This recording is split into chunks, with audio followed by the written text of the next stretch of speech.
দেখাবো। যেমন the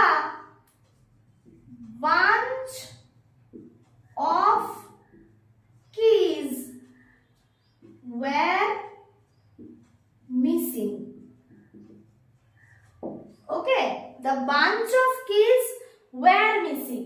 তো এইখানে আমি যেটা করেছি এই সেন্টেন্সটা কিন্তু ভুল। কেন না, কিজ দেখে আমি ওয়্যার বসিয়ে দিয়েছি।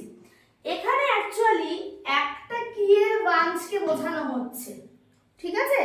তো সেই একটা বাঞ্চকে যখন বোঝানো হচ্ছে তার মানে এখানে কিন্তু ওয়াজ বসবে। তো এই সেন্টেন্সটা অ্যাপ্রোপ্রিয়েট ভাবে লিখলে যা দাঁড়াবে তা হলো the bunch of keys was missing.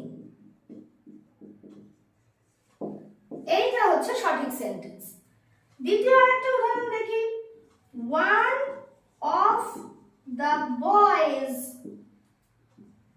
were punished. এখানেও আমি এরর অফ প্রক্সিমিটি করে ফেলেছি। কেন? বয়েজ দেখেছি প্লুরাল আছে, পাশে ওয়্যার বসিয়ে দিয়েছি। এটাও ভুল। কেননা বোঝানো হচ্ছে ছেলেদের মধ্যে একজন, সুতরাং সমস্ত ছেলের মধ্যে একজন কিন্তু সবসময় সিঙ্গুলার হয়। তো সেই ক্ষেত্রে এই সেন্টেন্সকে সঠিকভাবে লিখলে যা দাঁড়াবে তা হলো one of the boys was punished.